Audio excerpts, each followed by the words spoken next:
And now we have a long and angry online ranting believed to have been written by the suspect before all of this went down, and we have new details on that. Look at this. The note reads in part, "I saw it written once that the definition of insanity is repeating the same process over and over and expecting the outcome to suddenly be different. I'm finally ready to stop this insanity. Well, Mr. Big Brother, IRS man, let's try something different. Take my pound of flesh and sleep well." And he signed it, Joe Stack. Fox News can confirm the pilot took off from Georgetown Municipal Airport just outside Austin, not far at all, in a single-engine plane very much like the one you see here. He took off at 9:40 a.m. today, according to the FAA, at Central Time. The plane slammed into the office building, 2 people injured, another reportedly still unaccounted for. A person on the scene tells the Austin Statesman newspaper that the plane was in, quote, full dive mode. Other witnesses also had quite a story. Listen to this. It went around the side of the building and we heard the crash and saw the explosion, and that was it. Yeah, how long of a time was that? Was that a quick? It was probably maybe 5 seconds, 10 seconds, something pretty short like that. It's very surreal, obviously very shocking. I don't quite believe it.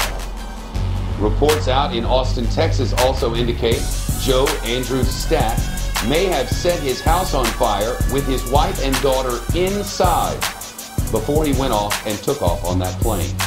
They escaped. The police refused to confirm the report on scene.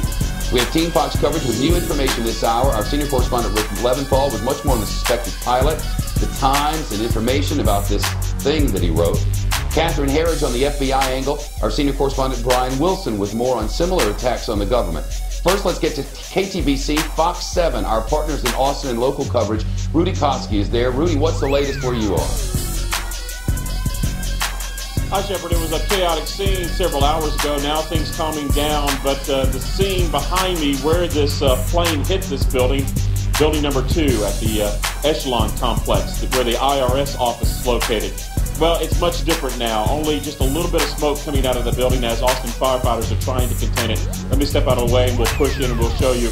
Right now, it's our understanding that Austin firefighters are going in floor by floor, trying to tackle hot spots and also look for any possibility that there may be someone still trapped inside that building. But as of right now, we know of 3 individuals that we're concerned about.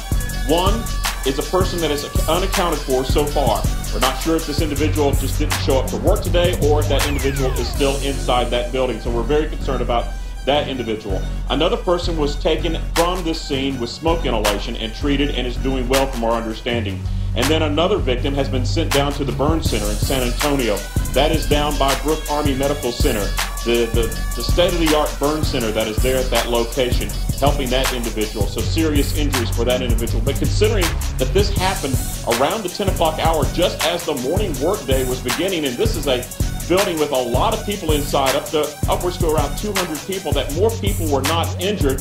It is an amazing situation that we have here. We're extremely lucky that so many people were able to escape. This is a 7-story tall building, and when I arrived on the scene, it was fully involved. The glass sheeting out front just exploding, popping as the fire raced from one floor to another all the way up to the 7th floor. We spoke to several witnesses here, and they were telling me that they saw the plane come in, flying across a shopping complex that I'm standing in there right now. Treetop level, just right over the power lines that are directly behind me, then over this highway, Highway 183 that runs north and south through Austin, and then right into the building, hitting about just right above the 1st floor into the 2nd floor. They said that there wasn't an initial explosion, just the impact, shaking the ground, and then the explosion and the fire that engulfed the area. This IRS building, I talked to several individuals and they told me, Shepard, that this is the office of last resort. When you have a problem with the IRS, you're about to be charged criminally, you may lose your home. This is where you go and you try to negotiate the point of no return.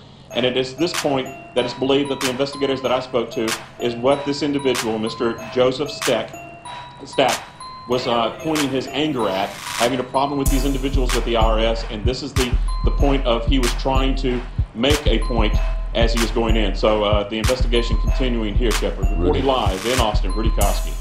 Rudy, thanks. More on the suicide note now, whatever you want to call it. Investigators say the pilot posted it online before the crash. We have new details on that for you. He goes off on the IRS, no question. It goes off on the government, says violence is the only answer. there were problems in that man's head. Rick Leventhal, our senior correspondent, with more on it. We've been able to trace this thing, and now we know when he started it and when he finished it. Yeah, apparently a couple of nights ago, he began working on it as a Microsoft Word document on his computer, and either revised it or saved out of it 27 times over the last couple of days, and then his final version was saved out at 6:42 this morning, Austin time, prior to this plane crash. And at that point, he posted it, saved it, posted it, and went off to get in this plane. We can only assume. According to reports and sources that I've spoken with, he set his house on fire, got in a plane, and flew into the building. And you had some quotes from that thing. Yeah, he called his posting a rant. He said that the process of writing was frustrating, tedious, and probably pointless because of the storm raging, quote, storm raging in his own head. And he says he worked on it for months. Here's a couple of quotes. He says, "I know I'm hardly the first one to decide I have had all I can stand. I choose to not keep looking over my shoulder at, quote, Big Brother while he strips my carcass. I choose not to ignore what is going on all around me. I choose not to pretend that business as usual won't continue. I have just had enough." Shepard Stack says that he was being audited, and he complains that the government has, in essence, bled him dry. We don't know all the details about his tax history and all the rest. We will, but we don't know it yet. But it's not a new thing for people to be frustrated with the fact that they have to pay taxes. But perhaps this is new, that you would write this thousands of word posting. And can I read you another quote here? He says, "I can only hope that the numbers quickly get too big to be whitewashed and ignored, that the American zombies wake up and revolt. It will take nothing less. I would only hope that by striking a nerve that stimulates the inevitable double standard, knee-jerk government reaction that results in more stupid, draconian restrictions, people wake up and begin to see the pompous political thugs and the mindless minions for what they are." Well, everybody's entitled to an opinion, and we know what they're worth. And in the end, we can only hope that nobody else is stupid enough to follow in this man's footsteps and ridiculously go off and do something crazy like this. But I got no guarantees. Well, no one does. Yeah. But it's just incredible how long it is. Yeah, I think we're posting that on our website as well. Rick, there are indications that he had been going through these problems for a long, long time. Mm-hmm. He was basically out of money. He hadn't worked for a long time, according to his writings at least. And then this morning, it would appear he tried to kill his family. I mean, well, we don't know that, but we know he set his house on fire with his wife and kid in there. And the Austin Fire Department had responded to that fire and was battling that blaze when they get a call about a fire at this office building. So they race from the fire at his house to the fire at the building where he allegedly flew his plane. And there were initial reports that plane might have been stolen. Now we know that's not true, right? Apparently the plane belonged to him, and he had a license. And his neighbor said didn't want to fly with him for whatever reason. This guy took off this morning, and according to witnesses, as you heard, he pointed it right into that building. Links to it at foxnews.com/Shep. Rick, thank you. Sure. Jerry Cullen says he witnessed the crash and is a flight instructor. He's also very familiar with that particular model of plane. Jerry's on the line with us now. Jerry, thank you. Hi, Shepard. It must have been quite something to see.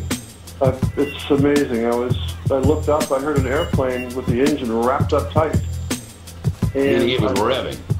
It was that engine. I flight instructed almost 400 hours in that type of plane, and that engine was going full blast. I looked up, and there's a Cherokee 140 right over my head. I thought he's going to hit the water.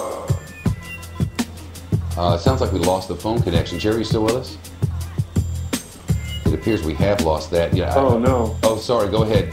Jerry, we just got you again. Go ahead. Sorry, he crossed my head maybe 15, 17 feet above. Wow.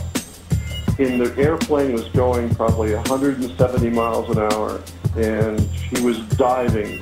And those planes are designed to go that fast.